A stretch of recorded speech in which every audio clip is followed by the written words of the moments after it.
Sesawi Kur Yesu Channel, channel yang renungan harian, inspirasi kehidupan, dan portal Bedekmana Kristiani.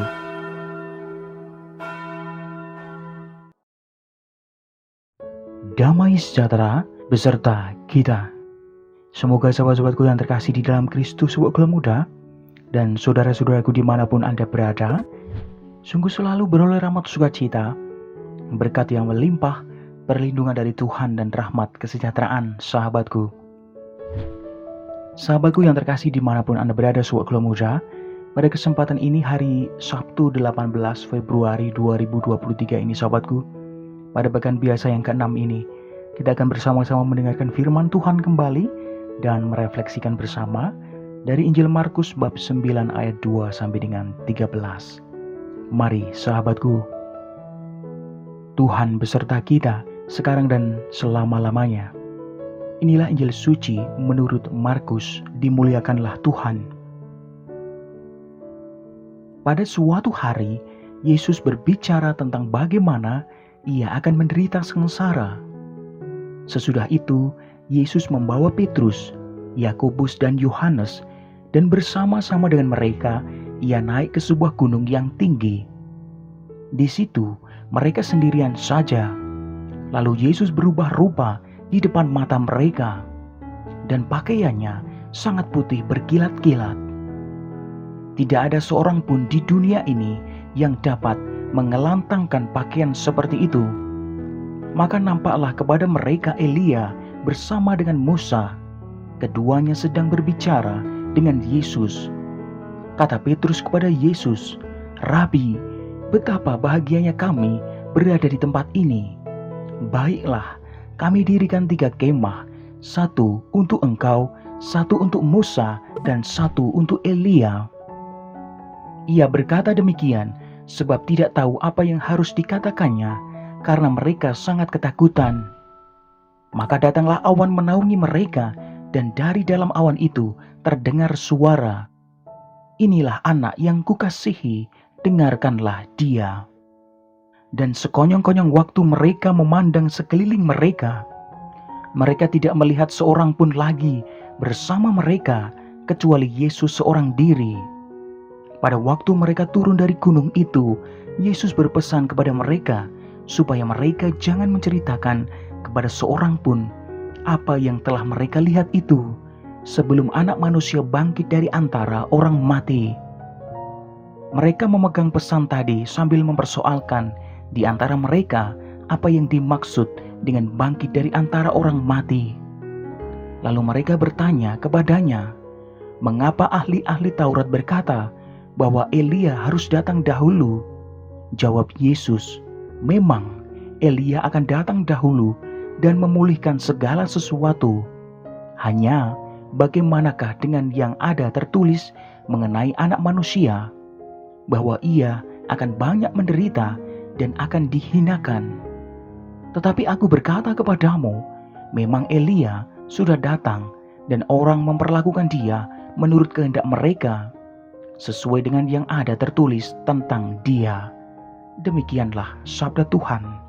Terpujilah Kristus. Sahabatku yang terkasih dimanapun Anda berada, Wakil Muda dan saudara-saudaraku yang terkasih dalam Kristus, renungan singkat pada kesempatan ini sahabatku, pada pekan biasa yang ke-6 ini, tepatnya pada hari Sabtu ini sahabatku, sungguh bagi Petrus, Yohanes, dan Yakobus menyaksikan Yesus di Gunung Tabor merupakan sebuah pengalaman iman sahabatku. Di tempat itu mereka mengenal siapa Yesus yang sebenarnya dan apa misi yang diembannya sahabatku. Sahabatku yang terkasih, kehadiran Nabi Elia sungguh-sungguh menunjukkan bahwa misi Yesus didukung sepenuhnya oleh para nabi. Sedangkan kehadiran Musa sungguh menunjukkan dukungan hukum Taurat sahabatku. Sahabatku yang terkasih, sungguh pengalaman iman ini sungguh-sungguh menguatkan iman ketiga rasul tersebut tentang misi Yesus sebagai Mesias yang akan dijalani bukan dengan gemerlap duniawi dan senjata, melainkan melalui penderitaan dan bahkan sungguh-sungguh kematian sahabatku. Sahabatku yang terkasih, sungguh karena iman para murid mampu menghadapi sengsara dan wafat Yesus, serta melihat Yesus sebagai orang benar yang sungguh berkenan pada Allah. Sahabatku, sungguh iman inilah yang sungguh menjadi dasar dari harapan akan penebusan yang diajarkan oleh Yesus, sahabatku. Meskipun harus sungguh berhadapan dengan kesengsaraan, penderitaan, dan kematian. Amin.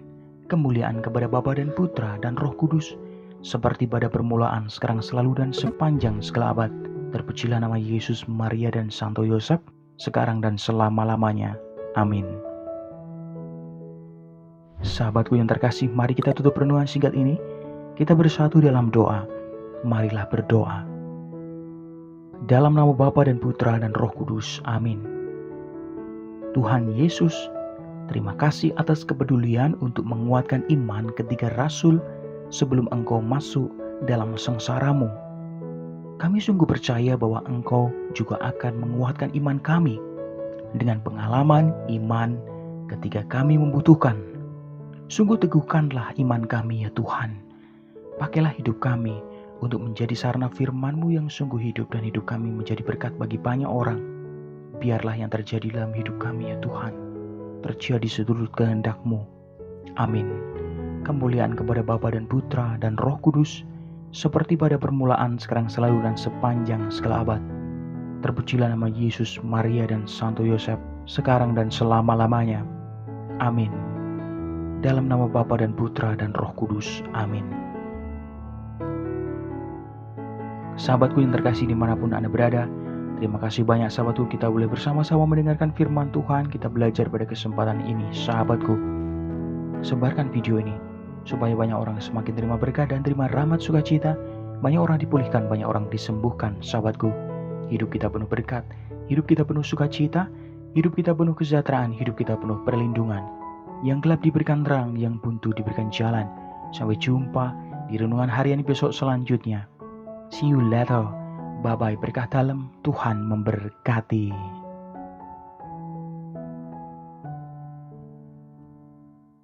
Terima kasih udah nonton. Jangan lupa subscribe, like, nyalakan notifikasinya, dan share ya.